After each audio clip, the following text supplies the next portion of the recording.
Have you ever been inspired to create a work of art, only the resulting artwork turns out looking more or less like something made by a toddler? Well, watercolor is no exception, and watercolor is often a form of artwork that's hard to get a grasp on. Trust me, I've definitely been there and done that, but after lots of attempts and practice, I have found some techniques that prove to be beneficial when doing watercolor.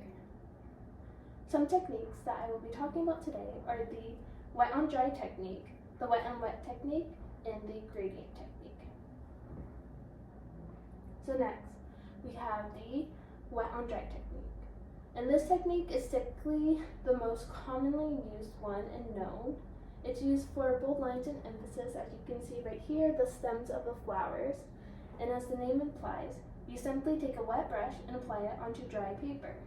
Now, for a quick demonstration, you're going to simply take a brush, get it wet, and apply the color wanted.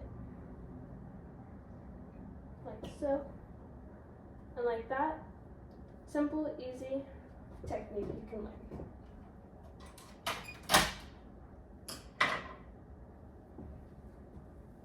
Now, for an artwork, this artwork is called the Blossom Girl, and some ways you can see this technique are in the gated area right here.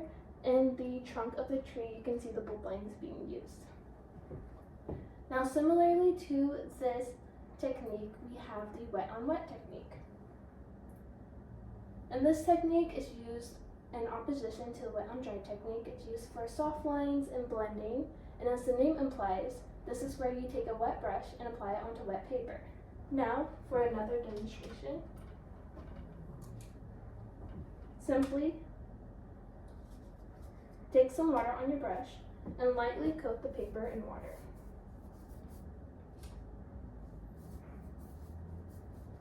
Now, wet your brush again, choose the color wanted, and simply just apply a stroke on the wet portion of the paper.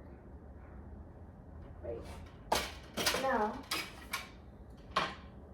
that is the wet on wet technique, and as shown in the beautiful painting, The Blossom Girl, some areas in which you can see this technique being used is the leaves, as you can see a beautiful onset of greens blending, and then also the clouds with whites and grays. Now you can either similarly use both of these techniques either collectively or separately, but I'm going to be showing you another example on how to use these techniques and build off of them separately. And this technique is called the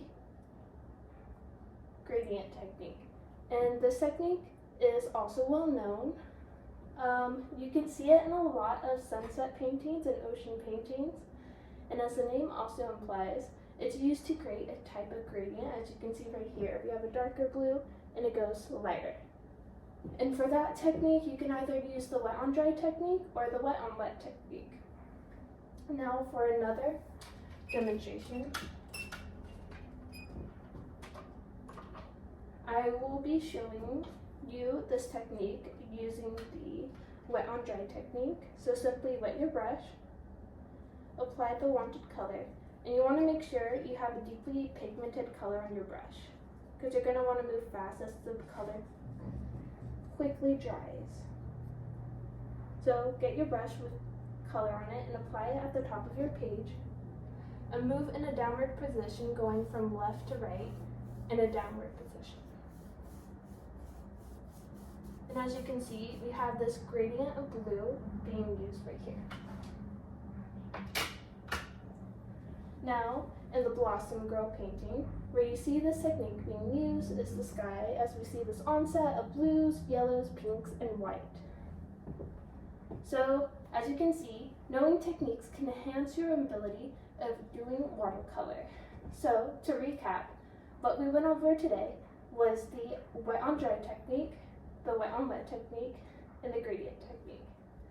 And hopefully, with this information that you have got, you will use it to create beautiful artwork that you won't have to be embarrassed about what it looks like.